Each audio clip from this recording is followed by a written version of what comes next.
Buenas tardes a quienes estáis en la sala y también a aquellos que en este momento se van a unir a través de la retransmisión que realizamos a través del canal de YouTube de la UNED. Avisamos ya desde el principio que no funciona el enlace que tenemos en el canal de los Carmelitas Descalzos de Úbeda, solo está funcionando el canal de YouTube de la UNED.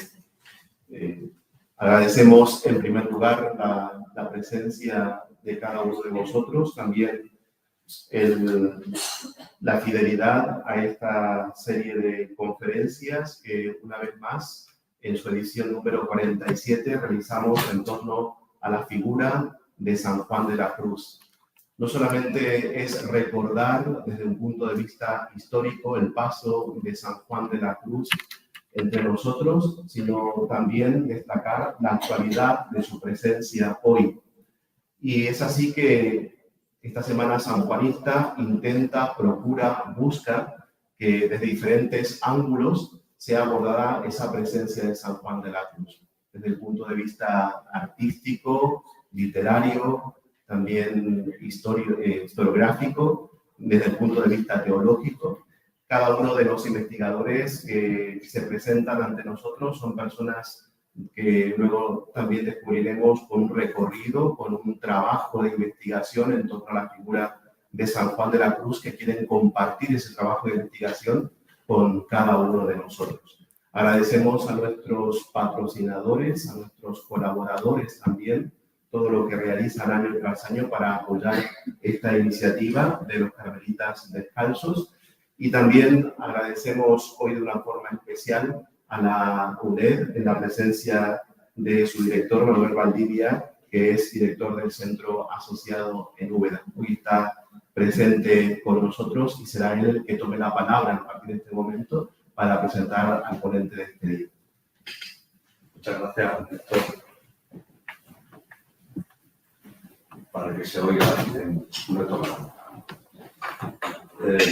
Como decía, muchas gracias por contar de nuevo con la UNED de Jaén Úbeda para esta 47ª edición de la Semana Sanjuanista. 47 años son mucho tiempo y eso significa que algo debe tener este evento cultural cuando en una ciudad como Úbeda, plagada de eventos culturales, se mantiene y se ha consolidado, se mantiene con la vitalidad que por eso agradecemos a los Carmelitas Descalzos que hayan contado con nosotros para que les prestemos dentro de nuestras posibilidades, nuestro apoyo técnico, nuestro apoyo económico.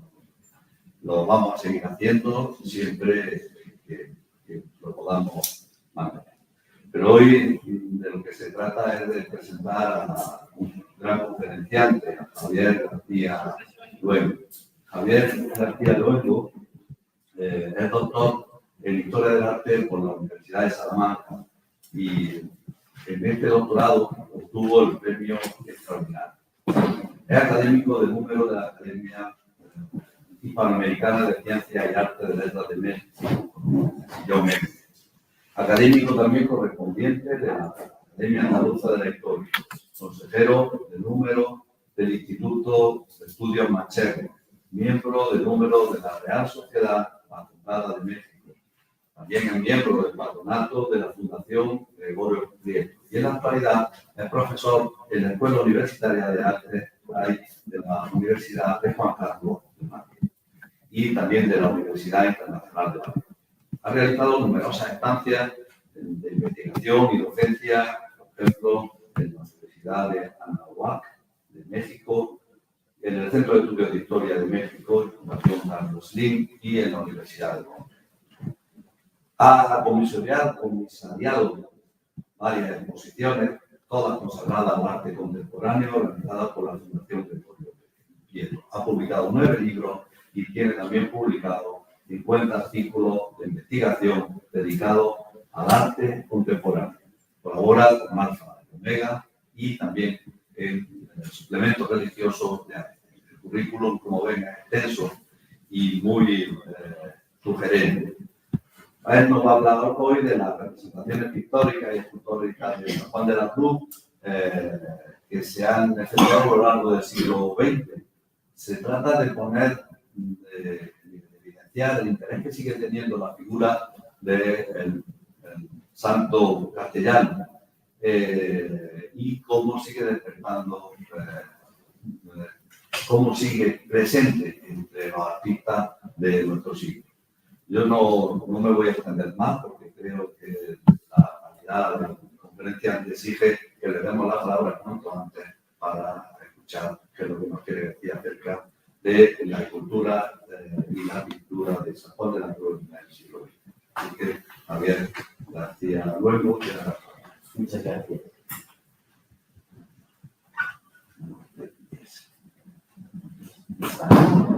Sí. Sí. Buenas tardes, muchas gracias por la presentación. Como no podía ser de otra manera, quiero mostrar mi gratitud a, en primer lugar, el padre Héctor Cáceres, al padre también Antonio Sánchez y, por supuesto, al director de la UNED, al profesor que me va a presentar, Manuel, que lo acabo de conocer ahora, que una disculpa. Y quiero mostrar mi satisfacción y la ilusión que me hace impartir o poder hablar sobre San Juan de la Cruz en un sitio como Úbeda.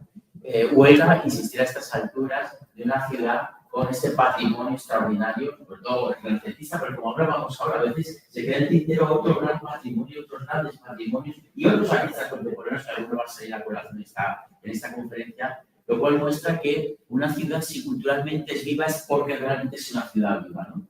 Y lo demuestra también pues, que llevamos ya 47 años de Semana Sanjuanista y las que quedarán, lo cual me parece fantástico.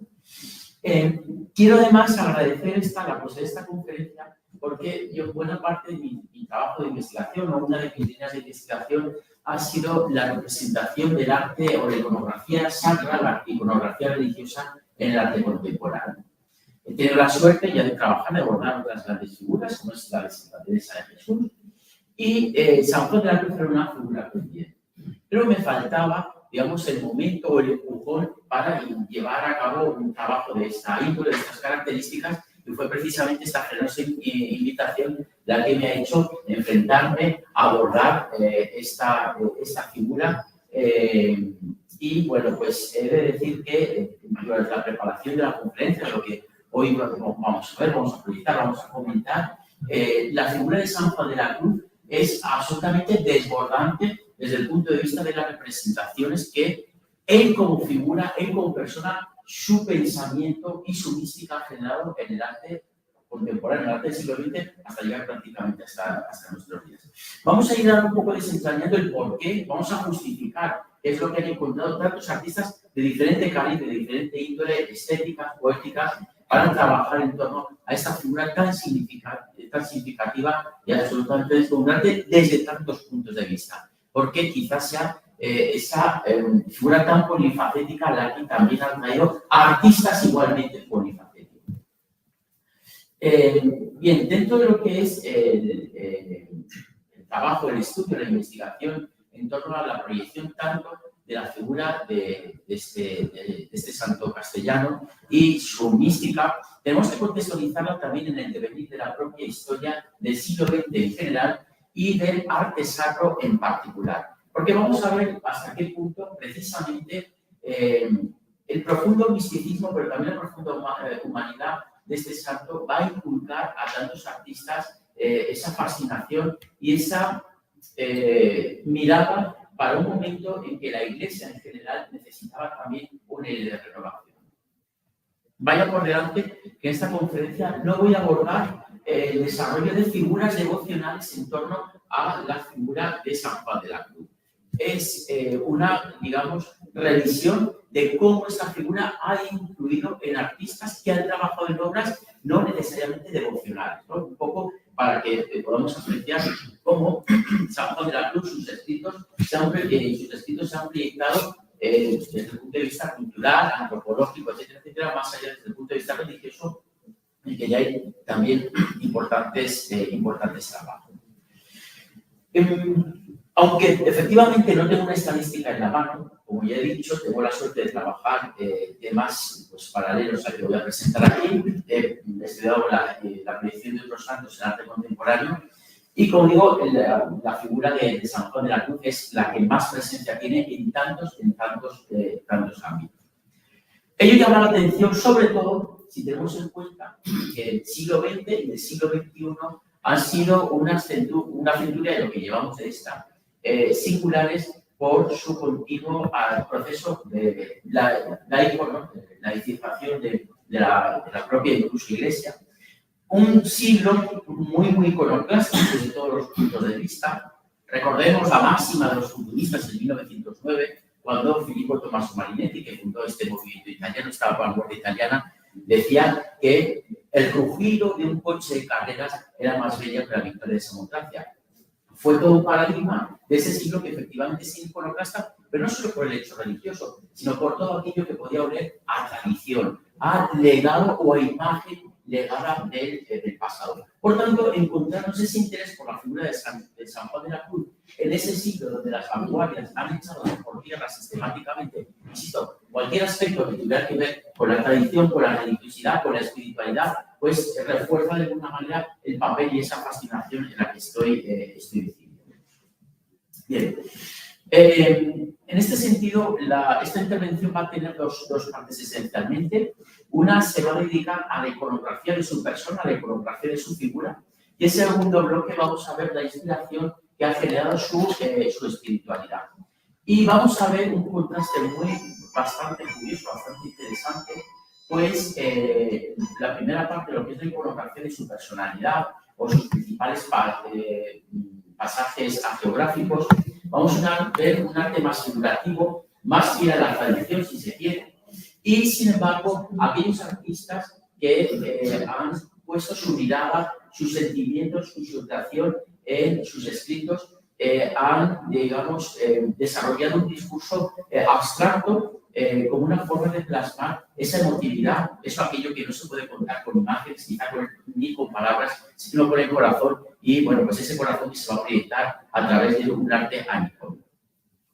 Bien, San Juan de la Cruz se nos antoja especialmente interesante para hablar de artes e imagen, de entrada por ser un santo contrarreformista, cuando precisamente la contrarreforma, el valor de la imagen va a ser extraordinario. Pero no solo el valor de la imagen, también el valor de los santos. Como bien sabemos, el Concilio de Trento va a responder a aquellos movimientos reformistas del norte de Europa, sobre todo, que negaban la validez de los santos. La Contrarreforma, por su parte, va a consolidar esta proyección en un doble sentido, ¿no? La devoción de los santos es válida porque son un ejemplo y porque son mediadores. Pero además, estamos en el siglo XVI, este siglo, como digo, contrarreformista, en el que también la propia Iglesia, la propia contrarreforma, va a impulsar el valor de las imágenes como un medio también catequético, como un medio devocional.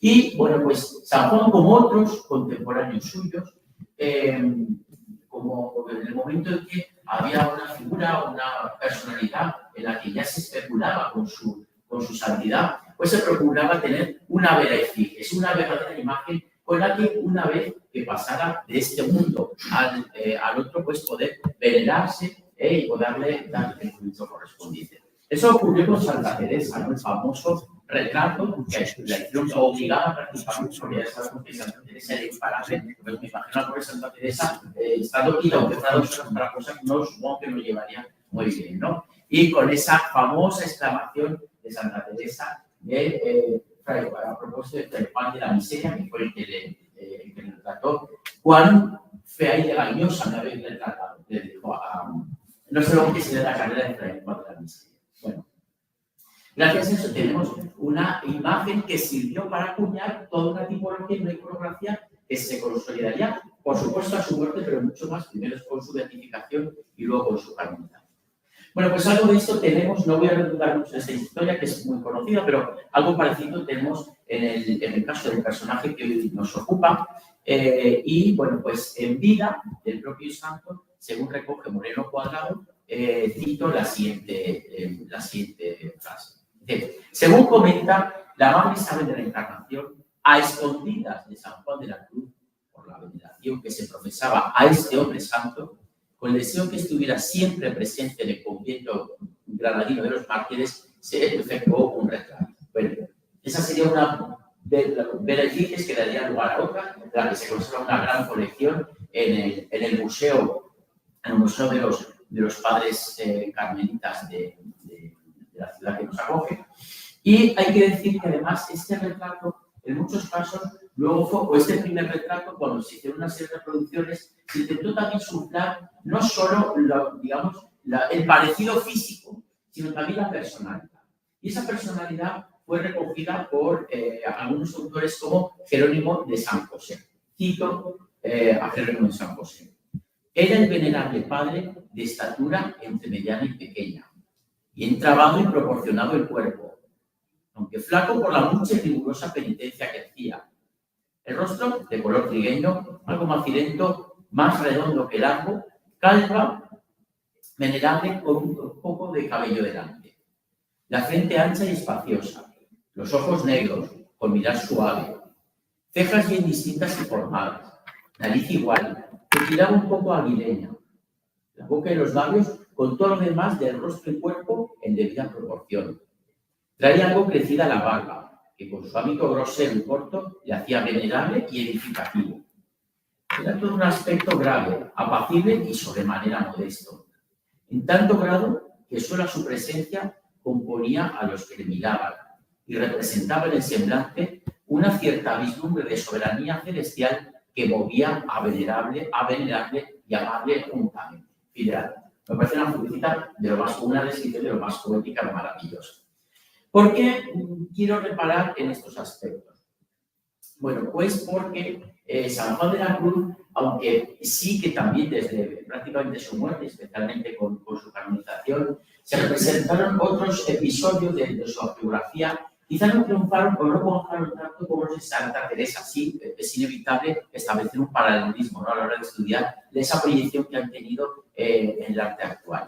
Y aunque hay algunos de estos episodios, sin embargo, los que más van a triunfar son, aquí pongo algunas de estas imágenes, en el arte contemporáneo, cuando se representa la figura de San Juan de la Cruz, los que van más a triunfar son las imágenes que derivan de esta vera efigies.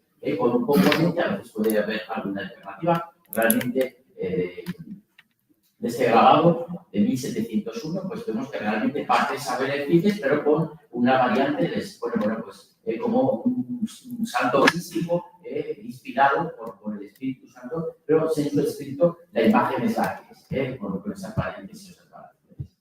En ese sentido, creo que resulta muy significativo también aludir a este busto en bronce realizado a partir de la mascarilla de Subterráneo, porque en algunos artistas contemporáneos también va a influir a la hora de las representaciones que ejecuten de Santo Agunese, para dar pues una mayor veracidad, un mayor verismo y en definitiva una mayor credibilidad a las propuestas que van a hacer. Como realmente era mucho el material que había para esta conferencia, las obras que he seleccionado para hablar de su figura se van a centrar en la inmensa cantidad de monumentos que se han levantado en España a lo largo del siglo XX, dedicados y consagrados a San Juan de la Cruz. Lo curioso, insisto, que en este siglo han dado a un siglo iconoclasta, a veces anticlerical, no son también conocidas las persecuciones religiosas, etc., y estudios muy dramáticos. Llama la atención que muchos de estos monumentos no se levantaron ni siquiera por iniciativa de la propia orden carmelitana, sino en muchos casos por suscripción popular, es decir, por la propia sociedad que encontró en la figura de este santo alguien en quien mirarse, alguien en quien reflejarse. Vamos, como digo, a hablar de una serie de monumentos que, como digo, pues se van a levantar a lo largo del siglo XX y a partir de esa vera efigie se van a desarrollar tres tipologías fundamentalmente, son las que más a menudo encontramos. Vamos a encontrar al santo como, hace un momento lo hemos visto, como un místico, como un intelectual, a veces representado con un libro, con una pluma, en actitud de escribir, a veces también, incluso lo vamos a ver en algún sitio, en una mesa de trabajo. Otras representaciones bastante habituales en estas esculturas monumentales es el arrobo místico, aludiendo precisamente pues, a esa vinculación con la divinidad, ese contacto con la divinidad. Y por último, esto es muy interesante, es muy curioso, sobre todo a mediados del siglo XX, en torno al Concilio Vaticano II, es habitual que aparezca estableciendo un paralelismo con algunos monumentos que en esta misma época se dedicaban a Santa Teresa. Y vamos a ver a San Juan de la Cruz caminando, fundando, ¿no? Como digo, no es baladí esta comparación, porque también, precisamente a mediados del siglo pasado, Santa Teresa se va a convertir en una referencia, al igual que San Juan de la Cruz, en esa vía de modernización, de actualización, no solo del arte de la Iglesia, sino también vinculado a lo que van a ser los paradigmas potenciados por el Concilio II. Prácticamente todos los monumentos que vamos a compendiar aquí se erigen pues, con motivo de algún centenario. Bien sea el centenario de la fundación de los Carmelitas Descalzos, la ciudad correspondiente, el centenario de su muerte o simplemente de su beatificación, canonización, etcétera, etcétera. Digamos que es el pretexto ideal para poder llevar a cabo estos conjuntos o estas recreaciones. Como digo, y esto también, no tengo numéricamente las estadísticas en las manos, pero un balance general nos confirma lo siguiente.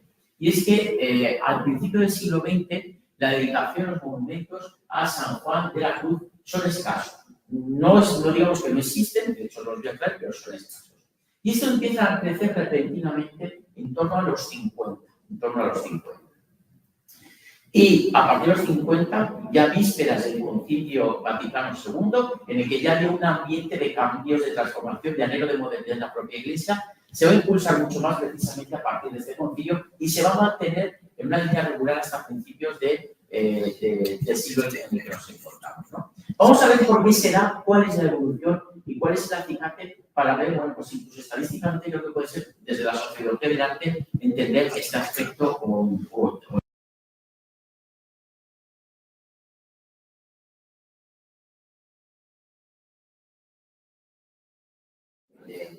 del propio santo, de Riveros, en la provincia de Ávila. Fue una de estas esculturas que, como decía antes, se hizo con el motivo del segundo centenario de su canonización, realmente 2 años posteriormente, por una cosa del concurso y fue la ejecución. Y bueno, es una estructura que se eligió por suscripción popular. Digamos que pues, los vecinos de Fontiveros querían tener a gala pues, exaltar al más conocido, al más reconocido de sus personajes de todos los tiempos. Esta estructura presenta la peculiaridad de encontrarnos ante una imagen y un autor pues, muy anclado en el discurso de los históricos, ¿no? Pueden ver un claro paralelismo en la iconografía con el famoso Cristo de la Minerva de Miguel Ángel, de 1521, donde tenemos con esa cruz triunfante, no en vano, el nombre de la cruz, pues en este caso adquiere peso específico, adquiere casi tanto peso como la figura que lo borda, ¿no? Lo hace con esa mirada al cielo, confiada, cargando las tintas, ¿no? en el misticismo de este personaje. Y en definitiva, como digo, además de tener todavía presentar estas deudas con lo que es, en este caso, la escultura del Renacimiento de un personaje, nada menos como el propio artista, el propio Buonarroti. Es una obra también que tiene muchos guiños de la tradición finiscular, de la escultura romántica, del romanticismo, si pudiéramos tener una imagen más cercana tanto del rostro, la actitud, una de mano tanto teatral, que va pues muy de la mano también de la pintura del siglo XIX, porque aquí de cuenta la formación del cartón enraizado precisamente con esos postulados decimonónicos y académicos que ya vienen. Como he dicho, aquí vamos a dar un salto, tenemos alguna estructura muy puntual en estos primeros momentos del siglo XX. Hay que tener en cuenta también el periodo que supuso tanto la República como la Guerra Civil para un paro general en todas estas cuestiones. Y nos acercamos ya al Concilio Vaticano II, ya vamos a ver cómo desde el propio arte se está produciendo una renovación. Antes, en los años 50, ya vamos a encontrarnos con muchos ejemplos escultóricos, pictóricos, que fomentados por la propia Iglesia, procuraban encontrar un lenguaje, un punto de encuentro entre lo que era el arte sacro, que era el arte sacro más tradicional, con la vanguardia. Sobre todo lo que va a juntar va a ser una peculiar interpretación del cubismo, que como pueden ver en estas imágenes que proyecto, en las que tenemos pues, esa tendencia a la geometrización, a formas esenciales, buscando un lenguaje tan austero como directo. Bien, esto lo pongo porque ya vemos en algunas iglesias de los pueblos de la población, en la que Jaén, precisamente, y los de la población abundan tanto, ¿no? En Córdoba, en Granada, y en las iglesias, en las parroquias de la población, ya vemos una búsqueda de renovación artística antes de que fuera propuesto por algunos documentos, tanto del Vaticano II como algunas cartas de los artistas de Papos. Entonces, ya había un cambio de cultivo en el ambiente muy importante respecto a esta renovación. No, incluso la propia, dentro de la propia orden o dentro de las devociones de la propia orden, pues nos vamos a encontrar ejemplos muy significativos en esta tendencia de renovación, como apreciamos en esta transrevelación de Santa Teresa de Jesús de 1561, recordemos a un año de la inauguración, de la apertura del Concilio Vaticano II, que se encuentra en la parroquia de Santa Teresa de Sevilla. Y muy interesante son las dos pinturas de tamaño monumental, casi como lienzos de altar, que se encuentran en la parroquia de San José y Santa Teresa de la Plaza de España de Madrid, encargada por un notable pintor que había sido un gran representante de la pintura de vanguardia, como fue Pancho Cosío, ¿no? Son dos pintores de aquí tenemos un fragmento, la otra tenemos la exposición de la medalla a Santa Teresa, esta apoteosis, tremendamente bajo, pero la concepción es tremendamente contemporánea, ¿no? En este fragmento, pues, vemos esas prevalecencias tan características y veamos que aquí se han coincidido. Tenemos por un lado lo que es la renovación estética, pero el papel que es la renovación en general y también el contacto que la iglesia quiere tomar con la sociedad, va adquiriendo figuras de Santa Teresa y de San Juan de la Cruz.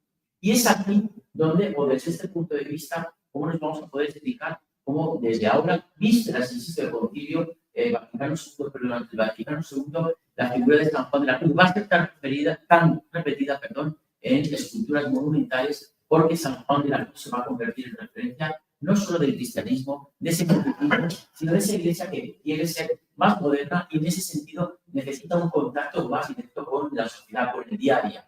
Y ahí es donde va a entrar esos escritos que tocan el corazón por igual a creyentes y no creyentes. En ese discurso, en este ecumenismo, etcétera, y tantos valores propuestos como esta renovación propia de la Iglesia Vaticano II, por eso la figura de San Juan de la Cruz va a ser tan importante, tan notable y, bueno, pues va a tener un desarrollo tan contundente.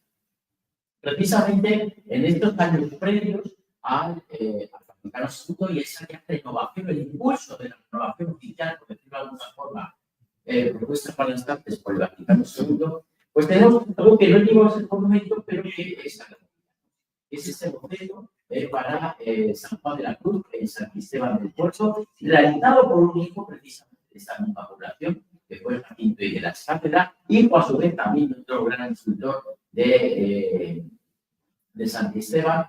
Es una escultura sumamente interesante, porque se nos muestra la sí, de una tradición decimonónica en la que también se formó este artista, pero pueden apreciar que ya vemos cierta esencialización, por ejemplo, en lo que es el ámbito, ¿no? Hay como, digamos, una linealidad mucho más marcada en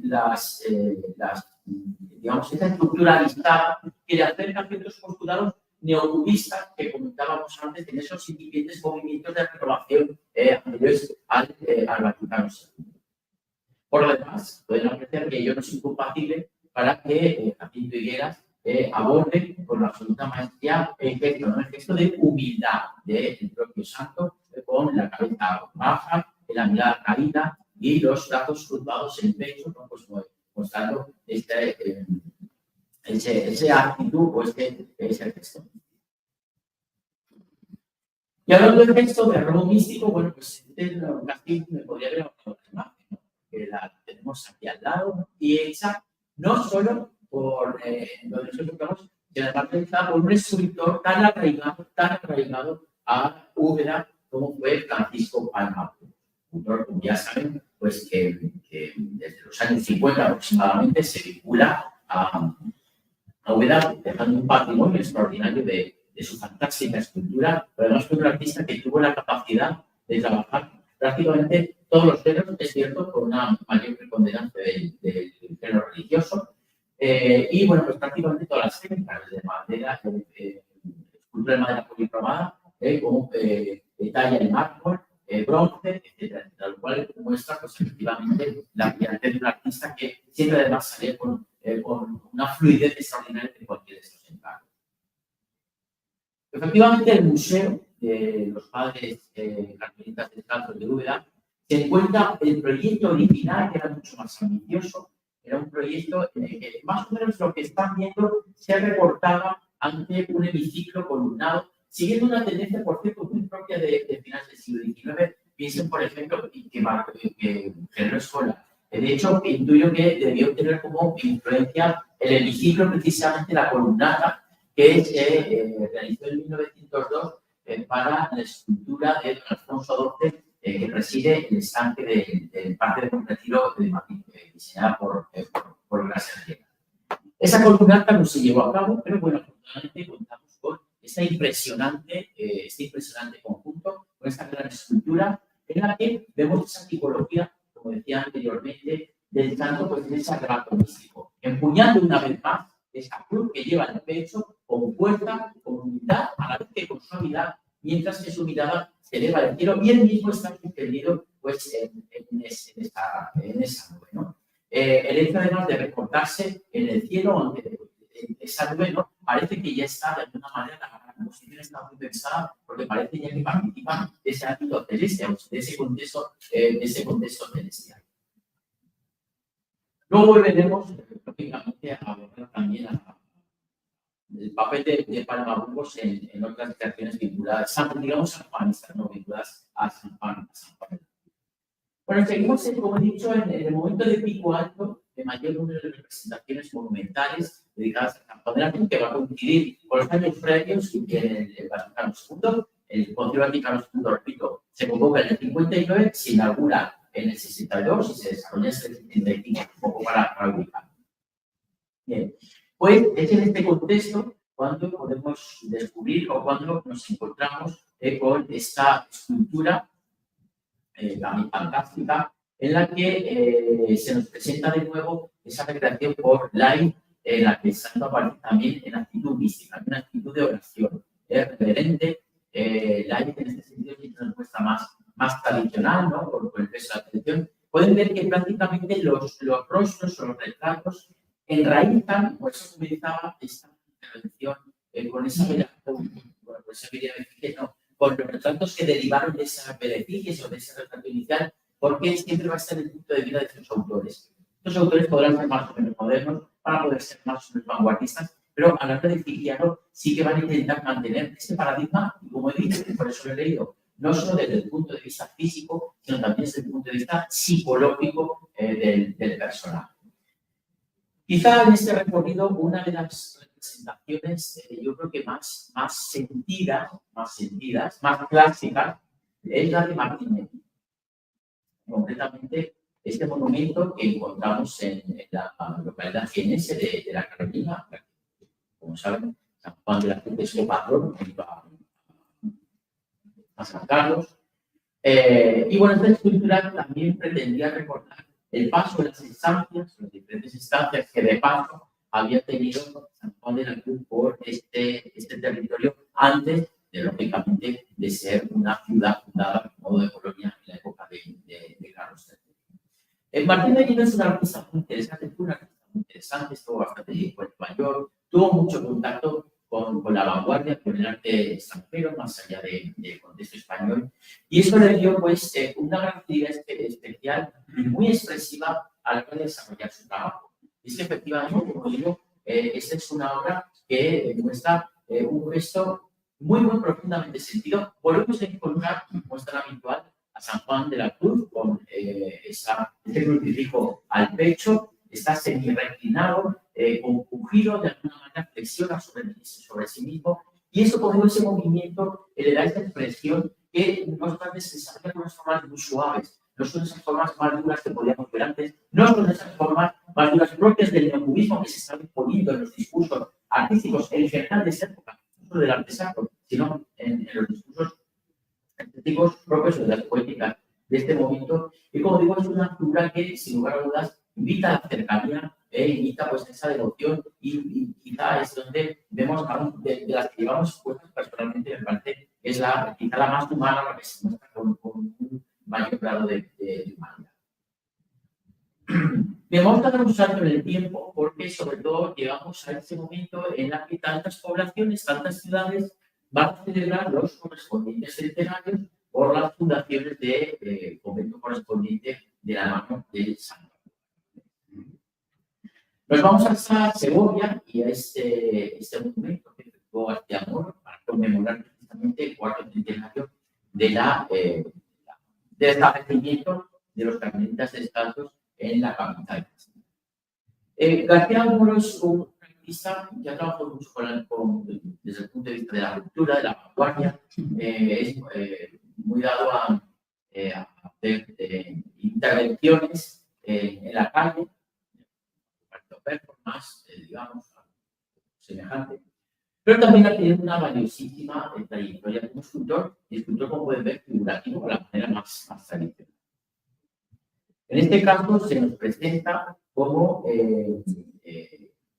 autor inspirado por el espíritu, pueden ver el libro en mano, como he dicho, esto es una de las tipologías más habituales, como suele ser frecuente mirando al cielo, ¿no? Como buscando o recibiendo esta inspiración. Bueno, por lo demás es una figura pues erguida, con, bueno, se busca cierto incluso en el toque rápido del modelado, que el bronce, antes de fundir los bronce, hay que modelar, y bueno, pues se le da una vibración que resulta muy, muy atractiva por la gran dosis de naturalidad que confiere esta imagen. Y también en este mismo contexto de celebración del establecimiento de la orden carmelita en distintos ámbitos, pues tenemos esta escultura del valenciano Ibelda para la Pata de la Cruz, el mismo año que el anterior de 1986. Y aquí, como he dicho, sucede algo que es bastante habitual en este momento, que es establecer o asimilar determinadas representaciones iconográficas que eran más habituales en Santa Teresa que en San Juan de la Cruz.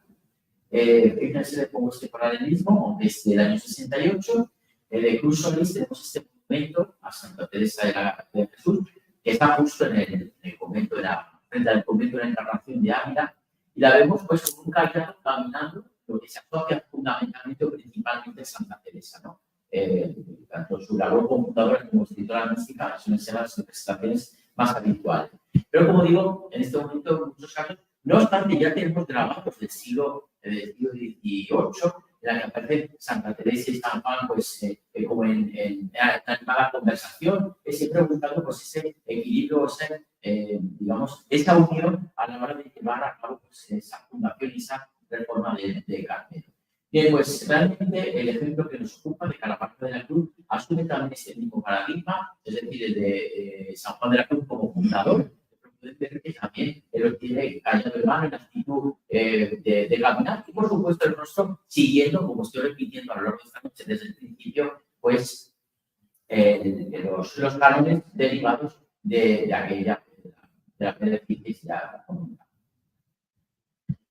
Bueno, más cerca de nuestros días, pues sigue la figura de San Juan de la Cruz, sigue interesando, sigue estando de actualidad, pues ya se sabe, y me permite la frase de alma que anhela el amor ni cansa ni se cansa, es decir, San Juan de la Cruz nunca va a cansar, los artistas no nos va a cansar nunca porque nunca deja de ser un descubrimiento. Y los artistas también, al margen de cualquier creencia, de cualquier inquietud, de cualquier tendencia, pues se han encontrado en San Juan de la Cruz siempre un motivo de inspiración, tanto en su obra como en su figura, tanto en sus escritos como en sus teatros. Y precisamente en el año 2010, pues Moreno Romera va a hacer esa escultura en la que San Juan de la Cruz aparece representado simbólicamente como sobre esas llamas, ¿no? A partir de esa poesía de "Oh, llama de amor viva", pues pueden ver cómo se construye, cómo se figura esa imagen de San Juan de la Cruz, estableciendo un claro paralelismo entre de esa llama de amor viva que es el propio San Juan de la Cruz y su efigie. El escultor es un artista que tiende mucho a la investigación, sobre todo la investigación con distintas técnicas en el bronce y sobre todo en la chapa. De hecho, el cuerpo se hace con está realizado en chapa, mientras que las manos y la cabeza está realizado con bronce fundido, ¿no? Digamos, parte de esa experimentación pues, está también presente en esa obra. Una obra que además surgió a partir de una propuesta del diario granadino Ideal, en la que preguntaron a los habitantes de aquella ciudad cuáles eran las 10 personas, las personalidades más importantes en la historia de la ciudad de la Alhambra, ¿no? Y una de ellas fue precisamente San Juan de la Cruz. A partir de ahí, pues se elaboró una serie de esculturas, correspondiendo a una escultura a cada una de estas figuras. Me parece como algo muy significativo que sea de los propios granadinos quienes eligieran esta figura para que pudiera representar un personaje esencial, ¿no? para la historia de la ciudad. Y muy vinculado también a una población en concreto, pues tenemos el monumento que Fernando Mayoral dedicó con motivo del cuarto centenario de la muerte de San Juan de la Cruz en San Juan. ¿Ve que pongo dos fechas? Porque en 1991 realmente se convocó un concurso, varios artistas presentaron un proyecto para llevar a cabo este monumento y, bueno, pues el ganador fue Fernando Mayoral y la obra se descubrió en 1990. Evidentemente, esta escultura se vincula a la relación que tuvo San Juan de la Cruz con la universidad. Como ha estudiado Rodríguez San Pedro y lo ha documentado muy bien, San Juan de la Cruz pues, estudió en el colegio de San Andrés, de los propios carmelitas que tenían en esta ciudad. Estudió entre 1564 y 1568. La escultura se ubica cerca donde está ahora el convento de los carmelitas calzados y además en un lugar en el que estábamos con seguridad que para asistir a sus clases debía pasar día, que prácticamente debía ser un recorrido en su día a día estudiantil. Y aparece como tal estudiante, ¿no? En su mesa de trabajo, con esta frescura característica de Fernando Mayoral, que está especializado en escultura sacra, en escultura monumental, y vemos pues una escultura un poco que tiene cierta, a la hora de concebirla, tiene esa frescura, no diga las canciones, pero son volúmenes muy laxos, ¿no? Volúmenes muy laxos, y por tanto pues da esta estructura que resulta pues tan atractivo, pero siempre, como digo, atendiendo a esa cabeza que se rige por los parámetros o los cánones de la verdad. No puedo terminar este capítulo sin aludir también a otros autores u otros ejemplos que, aunque no hayan realizado una escultura monumental propiamente dicha, una escultura urbana, sí que sus paradigmas han estado muy cerca. Es el caso de Venancio. Venancio Blanco ha sido uno de nuestros escultores contemporáneos más vinculados precisamente a la renovación del arte sacro. Tiene a sus espaldas, cuenta a sus espaldas, una gran producción en ese sentido. También un artista muy versátil, ha trabajado con la madera, pero sobre todo el metal, el bronce, etc., está muy presente. Ha dedicado, no obstante, esculturas monumentales a Santa Teresa de Jesús. Por ejemplo, la Santa Teresa de Jesús monumental que tenemos en la Alhambra de Tormes es suya. Tenemos también un San Francisco de Asís monumental, que trata del mismo nombre, en Salamanca. Y aquí traigo este ejemplo de San Juan de la Cruz, que no es una escultura monumental, es una escultura de pequeño formato, pero si conocemos las esculturas que acabamos de referir y lo comparamos con esta, vemos como su concepción la trabaja tal como si fuera una fase a una gran plaza o un ámbito en el que pudiera ser visto desde muchos puntos de vista y con cierta amplitud. Es una obra que, como es característico de este autor, tiene ese juego de llenos y vacíos con grandes planos en la que a través de su austeridad nos da mucha información. Esta información nos viene con la fuerza, porque Venancio Blanco siempre es un artista que a la hora de insultar espiritualidad a sus figuras lo hace con mucho arrebato, con mucha fuerza, la fuerza con la que exhibe esa cruz de San Juan de la Cruz y esa esencia en la composición que nos está hablando de ese místico que de nuevo mira al cielo, aunque sea con un gesto mínimo, básico, como lo vemos también en otra representación muy parecida a la anterior, y que especialmente me complace verla representada junto a este dibujo. Pueden ver que el pues muy interesante, no es como un bosquejo, un apunte muy natural, pero hay, desde el punto de vista compositivo, hay claras concomitancias, y bueno, pues también nos permite ver que Venancio Blanco, además de ser un gran escultor, fue un gran dibujante, y esa fuerza que decía que tenían esos planos, esos juegos de llenos espacios, de alguna manera también lo tiene estudiado. Y por supuesto, pues estando donde estamos, cómo no hablar de la fantástica escultura, las muchas que atesora el Museo de los Carmelitas Descalzos de esta ciudad y que está dedicado a San Juan de la Cruz. Sin lugar a dudas, en esta obra, este autor tiene la capacidad de llevar el arte de la alfarería, el arte de la cerámica a su máxima expresión. En muchos casos, en lo que es la escultura contemporánea, la cerámica puede estar ninguneada o injustamente arrinconada. Obras como esta, desde luego, hacen justicia a esta disciplina, a estos maestros, a estos artistas, con la expresión, con el rostro que tienen y sobre todo cómo insufla esa sentida espiritualidad, ese misticismo de San Juan. En este episodio, pues, tan interesante, ¿no?, en el que nos está mostrando esas llamas, con la que fue el inicio de su enfermedad, con el famoso también episodio de los espárragos, ¿no? Y vemos, pues, cómo aplica todo su buen hacer de la cerámica, de la ancestrada tradición que en esta tierra tiene tal disciplina, tal técnica, como digo, es una obra de esta calidad, que podría ser una obra también monumental, tiene un tamaño medio, pero podría concebirse como una obra monumental por la fuerza que tiene, por el trabajo que tiene de los planos y, por supuesto, por una expresión tan clara. Es una figura que cuando nos acercamos nos sorprende en su naturalidad, en su virtuosismo, en su transmisión de la espiritualidad. Pero aunque la vemos de lejos, sin verla con tanta perfección, ya estamos viendo todo lo que se confirma, ¿no? Es decir, desde lejos intuimos lo que de cerca no hace sino confirmar.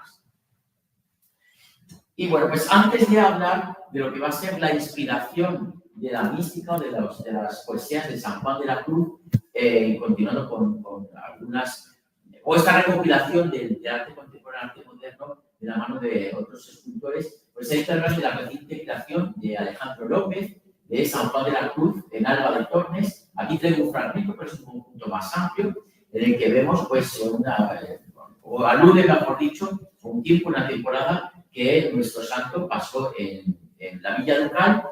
Y bueno, pues aparece recreado escribiendo en su labor como autor místico. Y bueno, pues podemos ver, en el caso de Alejandro López, un autor que se formó en Bellas Artes en Sevilla, un autor muy joven, debe fichar los 40 años, pero vemos una madurez extraordinaria a la hora de representar esta imagen que cierra un poco como empezaba, es decir, hablando de la presencia que esa Benefices ha tenido o ha continuado teniendo en estos monumentos, en estas esculturas dedicadas a San Juan de la Cruz. A pesar, como he dicho, de las vanguardias, de las diferentes poéticas, de los distintos autores que han abordado esta figura, sin embargo, esa Benefices, como referencia, como remanente, ha sido algo, digamos, una especie de bajo continuo, casi innegociable para estos artistas.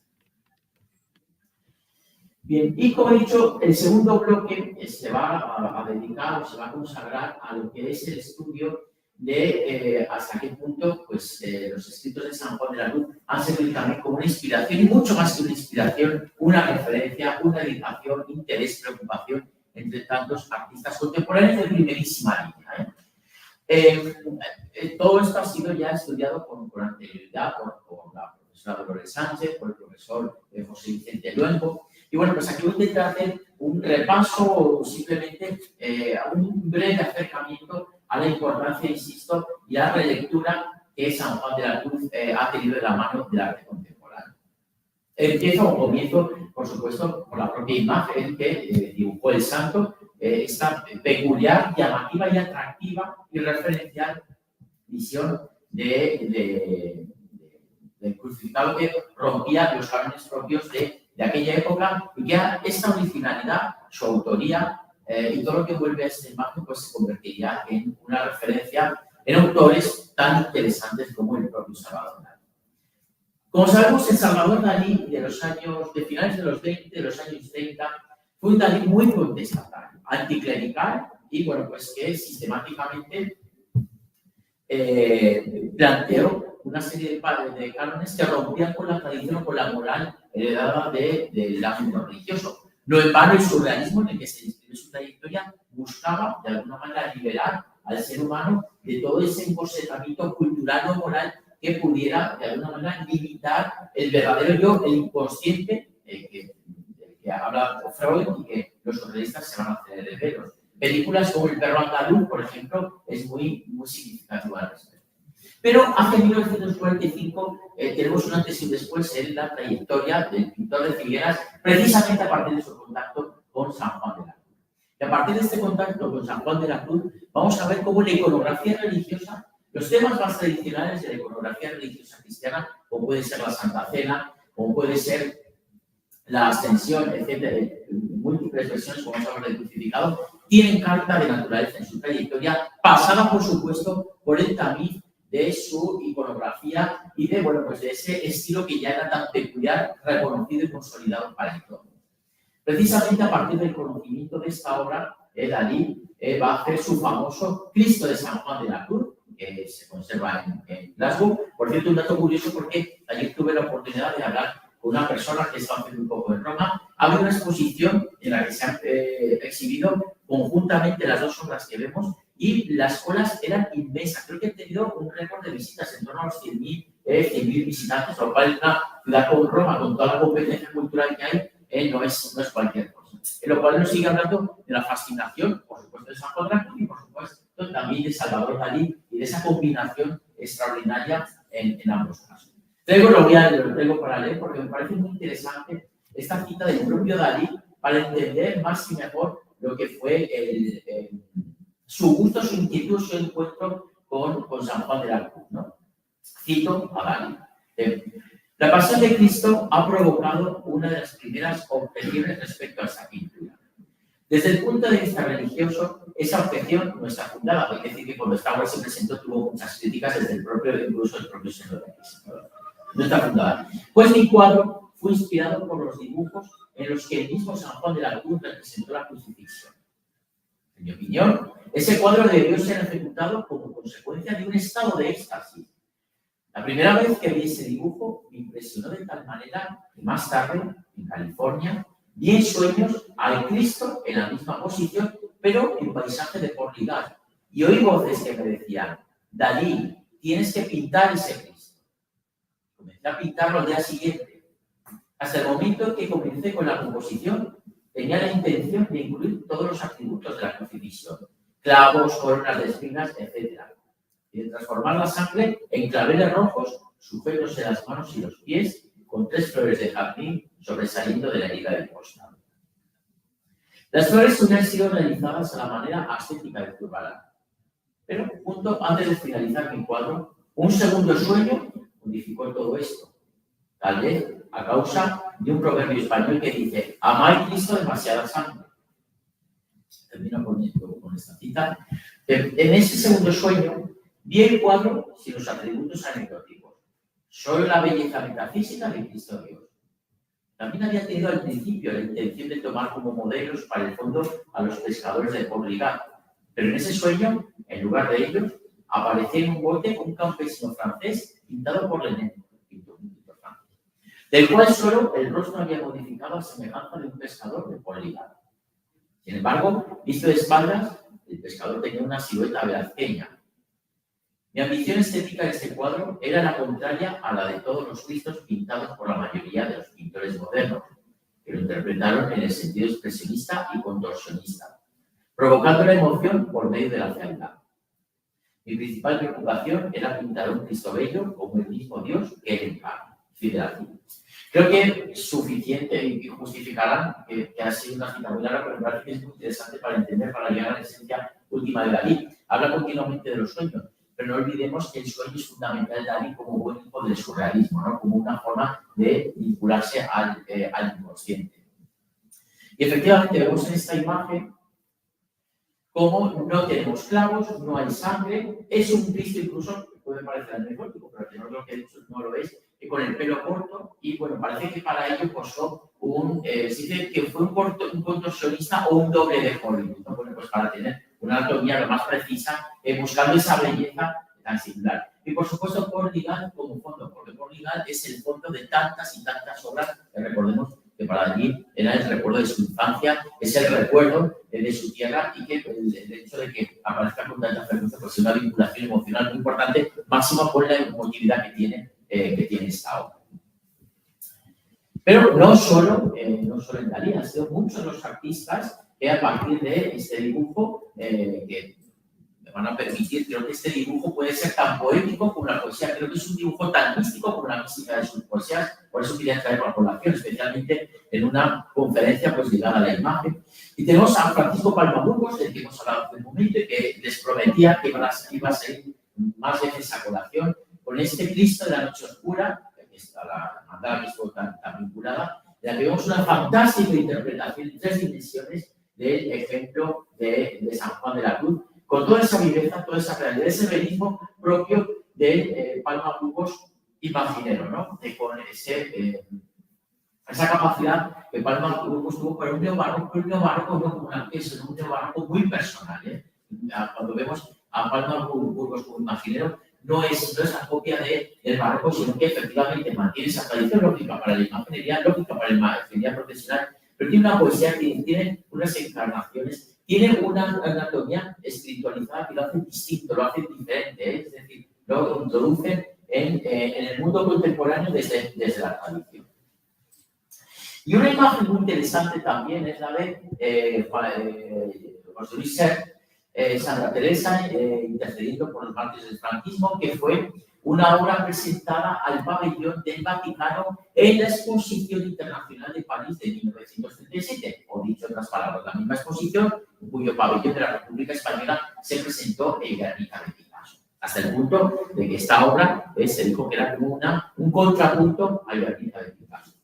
En cualquier aspecto, vemos esa figura de Cristo que pueden ver, es una reinterpretación, una recreación que tiene mucho, por supuesto, de San Juan de la Cruz. También vemos algo del Tintoretto de la Escuela de San Rocco de Venecia, pero en cualquier caso es una imagen que efectúa de Ser con esa gracilidad que tenía para la pintura mural, de composiciones muy complejas, de perspectivas muy complejas y que evidentemente el Cristo de San Juan de la Cruz encajaba perfectamente en tales paradigmas, ¿no? Ahí vemos a ese Cristo que desciende, Santa Teresa está como en la parte superior de esa pirámide, que vemos esas figuras con las cruces correspondientes que den alusión al martirio o esa intercesión. Bueno, pues en esta lectura política que se quiso hacer de la Santa en ese contexto, ¿no? Y dejando a un lado lo que es, como digo, esa auténtica poesía gráfica de Cristo de San Juan de la Cruz, han sido, insisto, muchos los autores, muchos los artistas de primerísima fila que han quedado pues absolutamente marcados con las lecturas de las poesías de San Juan de la Cruz. Como digo, los autores que van a abordar estas interpretaciones son artistas de diferentes credos, tendencias, inquietudes, poéticas, estéticas, pero esa es la grandeza de San Juan de la Cruz. Esa es la grandeza, si me permite, como decía antes, para que tengamos tantos monumentos de San Juan de la Cruz en pleno siglo XX, porque a fin de cuentas sus textos sirven y tocan el corazón de cualquier persona, más allá también de lo que crea y de lo que piense, porque su sentido de la moralidad y la belleza es tan absolutamente trascendente que es tremendamente humano, y creo que esa es la base que ha servido también para impulsar, para insultar, para infundir a todos estos artistas unas composiciones tan interesantes y además que son obras referenciales en la trayectoria, no son obras menores, sino que son obras que en muchos casos se convierten en punto de inflexión en muchos de ellos. Chillida ha sido quizá uno de los autores que con más frecuencia, y no sé si decir vehemencia, ha tenido en cuenta la mística de San Juan de la Cruz para llevarla a su obra tanto gráfica como escultórica. Pues no olvidemos, aunque lo conocemos como escultor, que también tiene, hoy nos acompaña precisamente esta magnífica edición, ilustrando pues, la poesía de San Juan de la Cruz. Les comparto este homenaje a San Juan de la Cruz de 1990. Hay un vídeo en YouTube en la que aparece una grabación del propio autor explicando esta obra y es muy curioso porque la explicación que hace de esta obra es una explicación de su propio arte, de su propia trayectoria, es decir, Chillida es un autor muy preocupado por el concepto del equilibrio, del espacio, de encerrar el espacio y dice que toda esta complejidad está desarrollado en esta obra, ¿no? Pero me parece muy curioso que precisamente esa experimentación, ese afán por el espacio, por los llenos, por los vacíos y por la dificultad de mantener el equilibrio, lo aplique a una obra inspirada en San Juan de la Cruz. Porque quizá en San Juan de la Cruz es un autor en el que podemos encontrar también muchos vacíos, muchas noches oscuras del alma, pero también es el escultor que también puede encerrar el espacio y el tiempo.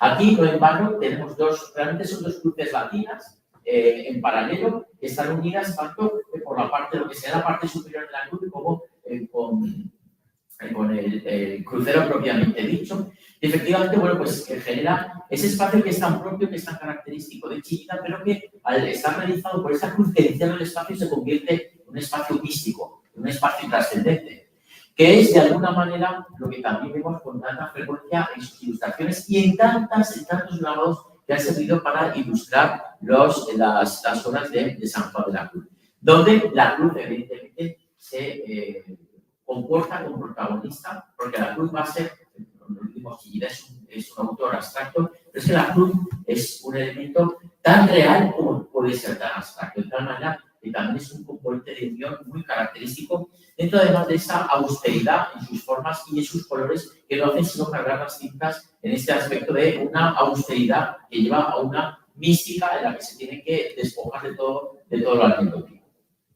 Curiosamente, Chillida no solo ha hecho esculturas, no solo ha hecho grabados, ha hecho también joyas, aunque no le da el nombre de joyas, no le gustaba ese nombre, pero también dedicadas a San Juan de la Cruz. Algunas de ellas incluso repiten la grafía del propio santo en el inglés. Y bueno, pues en el primer plano vemos esos relieves que de alguna manera repiten o reiteran ese estudio, esas investigaciones, que es muy curioso, que son investigaciones que plantean desde el punto de vista estético, pero que se convierten prácticamente en proyecciones místicos, ¿no? Es un poco, yo creo, muy interesante, muy atractivo y que pues le ha acompañado continuamente. Hablando de un escultor vasco, un escultor vasco también muy rupturista, sobre todo a lo que antes se refiere, hemos de citar a, como no, Jorge Oteiza. Recordemos que él fue, no sin pocas polémicas, uno de los grandes renovadores del arte sacro de la pasada centuria, sobre todo al albur del Vaticano II y en momentos previos, a partir, sobre todo en sus esculturas y la concepción de la Basílica de Aranza, ¿no? Que se va a convertir en una referencia. Bueno, pues no iba a ser una excepción a la hora de abordar la figura de San Juan de la Cruz. Y aquí tenemos esta terracota que se conserva también en el Museo de los Padres Carmelitas de Santos de Úbeda, y que lo titula así el Cisne de Fontiveros, ¿no? Parece un título original, pero no una menos original escultura. He puesto que pueden ver cómo la papa blanca se convierte en una especie de alas y si efectivamente podemos tener esa imagen de una figura como el cisne que ha alimentado tantas poesías, una figura muy poética y que en este caso pues va de la mano de toda esta concepción. Veíamos también la cruz como un paradigma en la obra abstracta de Chillida, pero es que la cruz también va a ser un paradigma, un bajo continuo en la obra de otro de los grandes autores abstractos del arte español de la pasada centuria, uno de los grandes maestros del informalismo, como es Antonio Tapis. El arte de Antonio Tapis siempre ha estado tornado por una espiritualidad. No necesariamente una religiosidad, pero sí una espiritualidad, sobre todo espiritualidad oriental. La cruz es un lugar común con su trayectoria. Se le han dado muchas interpretaciones. Incluso la cruz entendida como la unión de contrarios, lo que une el cielo con la tierra, el horizonte, lo horizontal con lo vertical. Se ha dado la interpretación de un arte del propio Tapis. Pero en cualquier caso se nos antoja especialmente adecuado el uso de esta obra, muy marcada por ese informalismo, por las texturas que tiene, para precisamente presentar el cuarto centenario de San Juan de la Cruz en 1991. También, de alguna manera, esta obra comparte ese carácter austero desde el punto de vista cromático con lo que veíamos de Chillida, pero también vemos esa creación igualmente sentida por ese impacto que también Tapis como Chillida había sentido por, sobre todo, las obras que más han inspirado a los artistas, que es La Noche Oscura del Alma y Cánticos Espirituales, son también numéricamente las más referenciales. Precisamente es La Noche Oscura del Alma, La Noche la llama, la que inspiró a Amadeo Gavino para esta carpeta de aguafuertes. Son muchas y estoy seleccionando. No pretendo esta noche hacer un catálogo general porque sería imposible, o un inventario general de todos los artistas que han hecho obras inspiradas en San Juan de la Cruz, sino, bueno, quiero hacer una selección aleatoria para que pudiéramos ver las poéticas más diversas o más dispares, ¿no? Amadeo Gavino fue, ante todo, escultor, muy influenciado sobre todo por el constructivismo de los años 60. Y bueno, pues ese afán geométrico hizo también esculturas trabajadas por superposición de planos, y esa superposición de planos geométricas la vemos también en sus grabados, que bueno, pues se aplica también a esa visión o esa recreación de la noche oscura del alma, que va muy en la línea también del cántico espiritual homenaje a San Juan de la Cruz de Eusebio Sempere. Eusebio Sempere se contextualiza en también lo que sería la versión que se llevó a cabo en España del arte cinético. Y bueno, pues aquí vemos una imagen absolutamente paradisiaca, ¿no? Digamos, será como esa imagen final, en la que ya el amado encuentra a la amada, o la amada al amado. Y bueno, pues tenemos esa versión, lo que sería un paraíso, pero un paraíso desde esa perspectiva más geometrizante, más propia de lo que son los paradigmas de Sempere, que era un trabajo que trabajaba normalmente mucho la superposición de las horizontales para generar cierto efecto óptico, y aquí lleva a esa trayectoria pues esa espiritualidad. Quiero volver también, hablando de cántico espiritual, a esta original versión de Manzano de San Juan de la Cruz, de la que tiene Venezuela, como mínimo tiene 4, quizá pueda tener alguna más, en la que una vez más este autor, que refería hace un momento, cuando hablaba de sus esculturas dedicadas al santo abulense, al santo castellano, pues también va a recrear este manzano con esta significación que comentaba antes. Podemos ver de nuevo lo que refería, con muy pocos elementos resulta muy expresivo, la manzana, la cruz y por supuesto ese juego de llenos y vacíos, esos planos que dan esa austeridad para que de alguna manera nos centremos en lo que es más importante, en lo que es esencial, porque Venancio Blanco siempre lo que busca a través de su escultura es esa esencialidad, ese mensaje místico, ese mensaje religioso vivido y sentido. Como de alguna manera, pues también estos dibujos, que eso lo reconozco que ha sido un descubrimiento para mí, porque yo conocía la trayectoria de Palma Burgos como el gran escultor, pero desconocía sus dibujos y debo decir, me han fascinado. Son unos dibujos de una expresividad maravillosa, con un componente simbólico muy notable. Lo siento por la fotografía, porque de hecho hoy mismo, esta tarde, porque lo he visto y lo tenía que traer, porque como yo me han impactado mucho.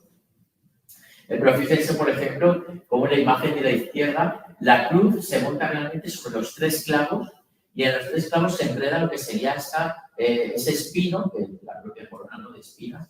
Y bueno, pues ahí tenemos a San Juan de la Cruz con ese arrebato.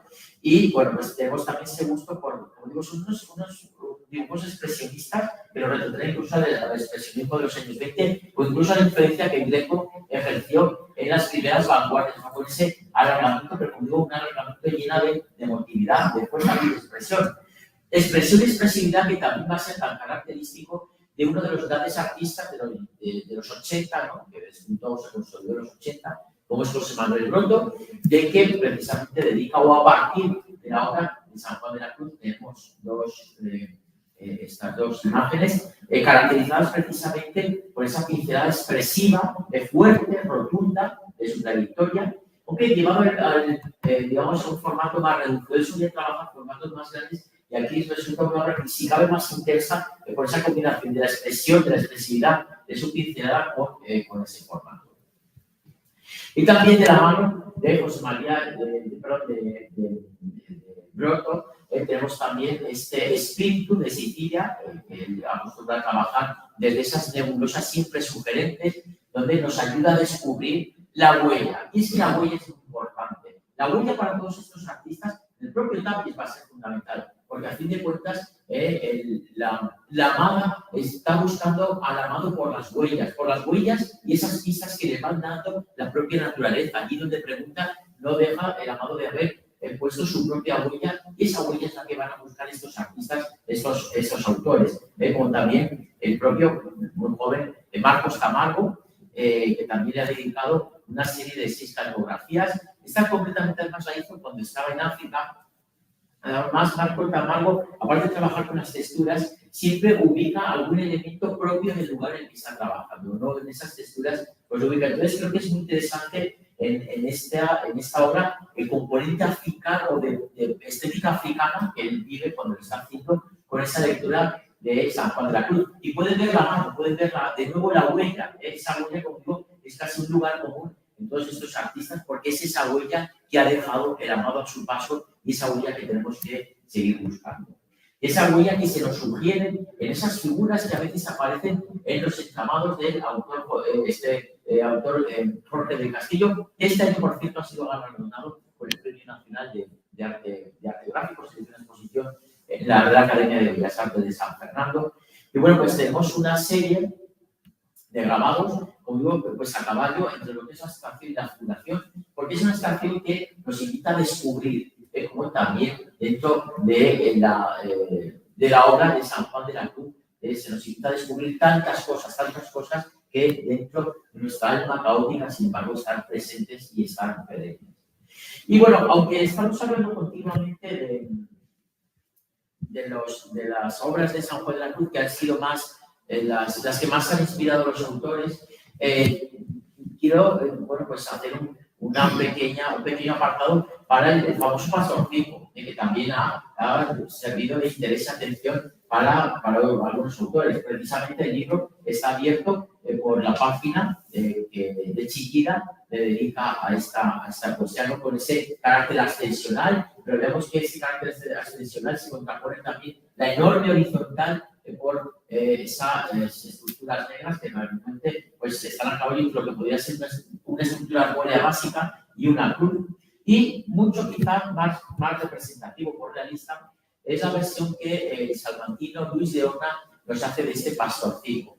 No olvidemos que Luis de Horna es ilustrador y efectivamente esta obra tiene mucho de ilustración, la preciosidad, el gusto por lo pequeño, por lo directo, el mimo con el que trata esta obra, lo gráfico y lo directo, que es precisamente por todo ello, pues se encaja perfectamente con las palabras de San Juan de la Cruz, que son digamos, el punto de partida y de desarrollo de esta imagen. Me van a permitir ya un poco de tiempo, no quería aburrirles tanto, pero con una curiosidad. Y es que cuando estaba preparando esta conferencia, estaba haciendo una búsqueda, pues me han salido como hasta San Juan de la Cruz sirve ya para anunciar el vectorial para corte de clotear y grabado. Es decir, quiero terminar, si me van a permitir un poco la ironía, de cómo la imagen de San Juan de la Cruz sigue siendo tan actual que incluso si dejamos hablando de la trascendencia, si dejamos hablando de su misticismo, si dejamos hablando de referencia hasta para hacer algo tan prosaico como es un anuncio de floteados, impresiones, San Juan de la Cruz sigue presente porque San Juan de la Cruz, a fin de cuentas, siempre ha quedado impresionado en el alma de todos los artistas, sigue impresionando en nuestro alma y sigue estando más vivo que nunca a través de la obra de tantos artistas que lo han asimilado de una forma tan peculiar y tan singular. Muchas gracias.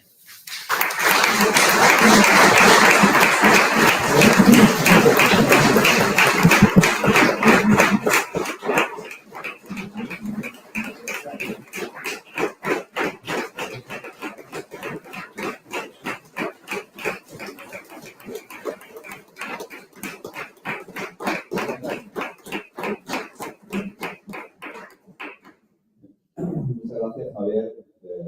Me encomienda que haga una especie de resumen. Voy a ser muy breve porque ha sido tan buena la conferencia que resumirla cuesta trabajo. Tengo aquí muchísimas notas tomadas, quizás demasiadas.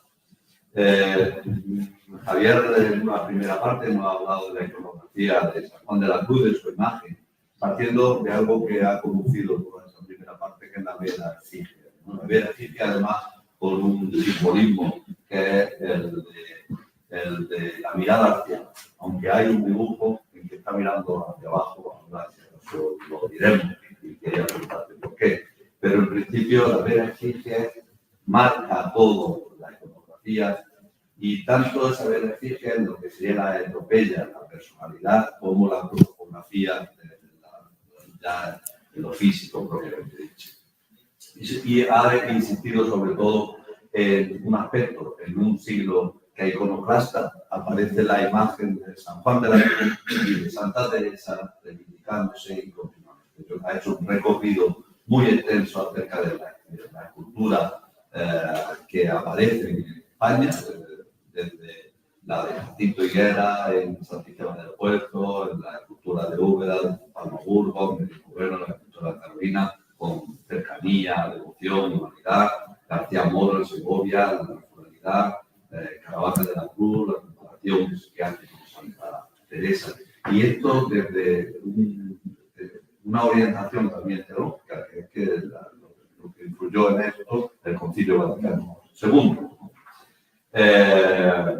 Ha ido hablando también de Fernando Mayoral, la frescura y su paso por la universidad.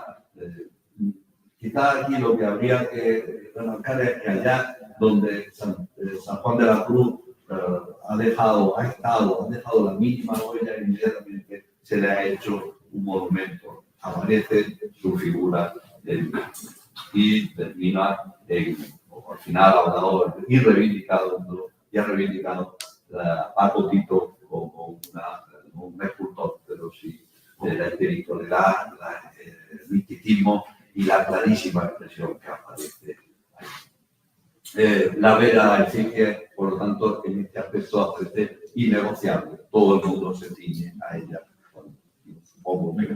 Y la segunda parte, lo llamo rápido, son los escritos. Y a partir del escrito de Dalí, una combinación extraordinaria que nos llama mucho la atención a todos, que hablamos de esta exposición que se ha hecho. Palma Burgos también, un imaginero, como la imaginería también influido, ha influido en la imaginería. Ser, en la comparación con Santa Teresa,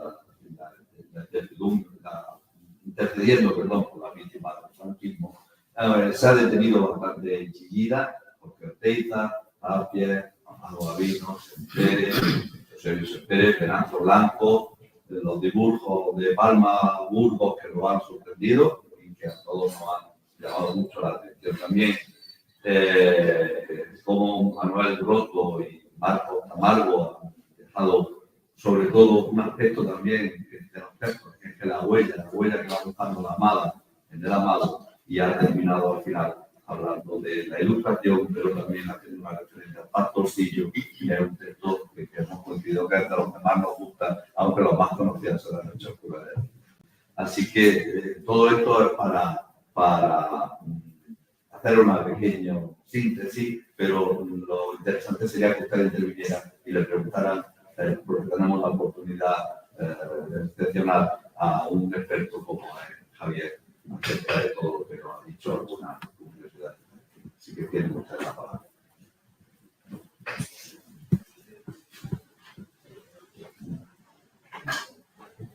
Pues se ha quedado muy claro. No sé si tienen ahí la figura de Venancio Blanco, los dibujos.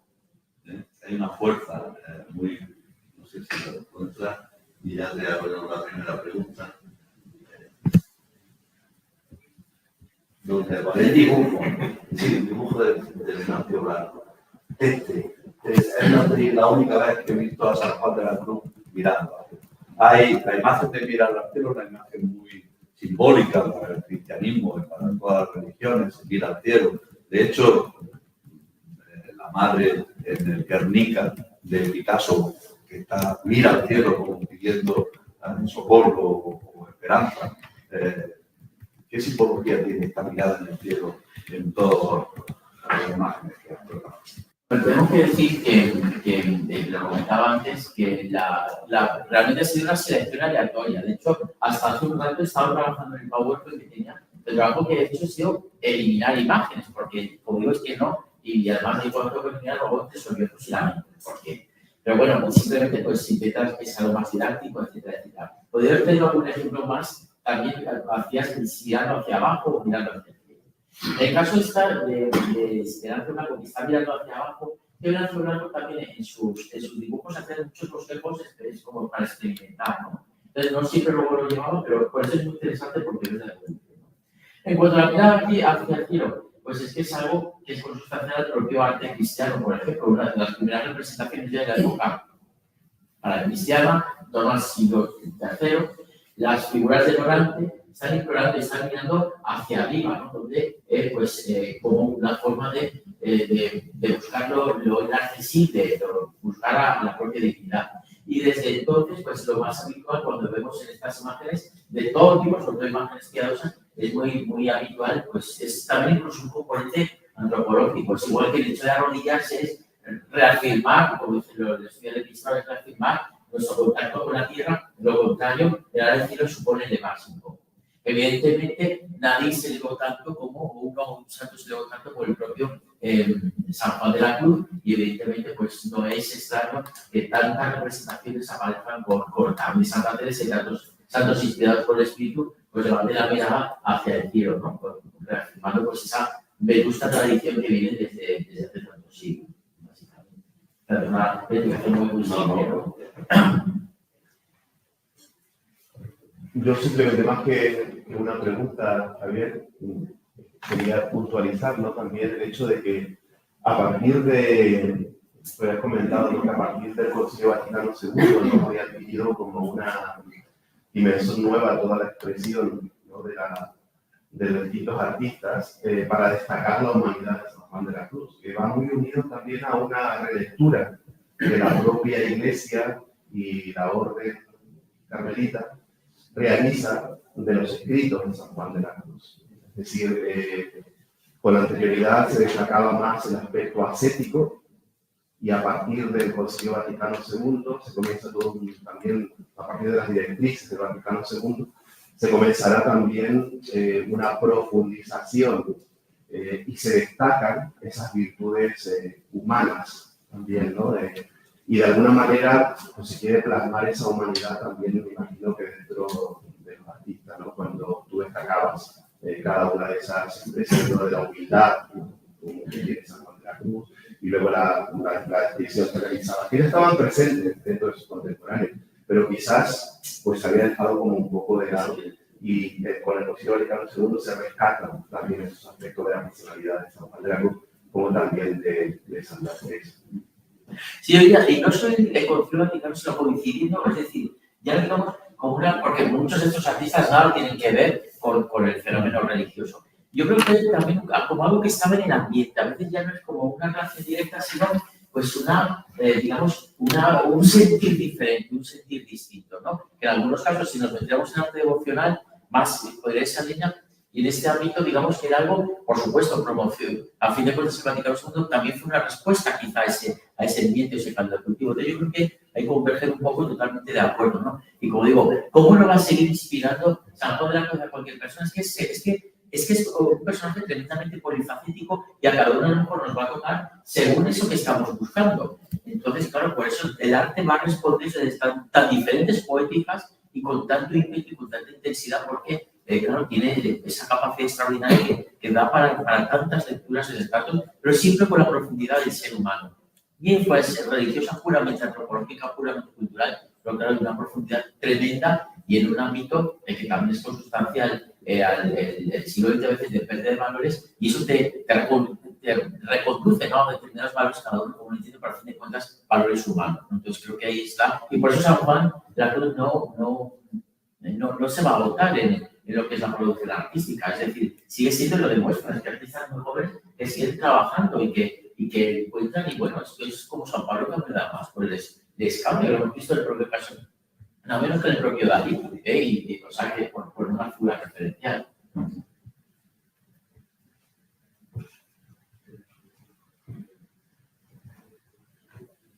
Si no hay ninguna intervención más, quisiera agradecer el esfuerzo de Javier también por compartir esta edición de la Semana Sanjuanista. Agradecer de forma especial también el acento que ha puesto en las obras que están presentes en nuestro museo. Creo que hay un esfuerzo muy grande también de descubrir y valorar esa presencia que tiene el museo en Úbeda, y aquellos que estáis más cerca, pues os invitamos también a reconocer y hacer propio, ¿no? El valor de cada una de esas representaciones contemporáneas que hay de San Juan de la Cruz, junto a aquellas que también son parte ya de la historia. Y agradecer también a Javier esa capacidad que ha tenido para descubrirnos esa línea, ¿no?, de presencia contemporánea de la figura de San Juan de la Cruz, pero específicamente también en Jaén, ¿no?, es decir, en nuestra tierra, ¿no?, y ha tenido la capacidad de dejarlo en evidencia a través de las imágenes que ha compartido con nosotros. Pues, sin más, agradecemos esa presencia, esa participación. También muchas gracias a Manuel por estar presente con nosotros esta tarde. Y os invitamos mañana también a disfrutar de la presencia de la ponencia que nos realizará Esther Borrego Gutiérrez, ella doctora en Filología y Literatura Hispánica, catedrática de la Universidad Complutense de Madrid, que nos hablará de una figura que coge relevancia también en nuestros días, puesto que hace muy poco tiempo el Papa Francisco la reconocía como beata, la beatificaba, y también que ha pasado por esta tierra de Jaén, y es Ana de Jesús, también una de las mujeres que acompaña a San Juan de la Cruz y que tiene una presencia también junto a él. Esther Borrego nos va a descubrir esa dimensión de Ana de Jesús como escritora y como aliento de escritoras. Mañana ya tendremos oportunidad de descubrir su currículum también y veremos cómo de una forma especial ella está profundizando junto con otros investigadores en esa dimensión de las escritoras del siglo XVII, siglo XVIII, como herederas también de Santa Teresa de Jesús. Sin más, muchísimas gracias por vuestra presencia. Agradecemos también a quienes han estado siguiéndonos a través del canal de YouTube de la UNED y agradecemos a todos una vez más esa presencia con nosotros en estos días.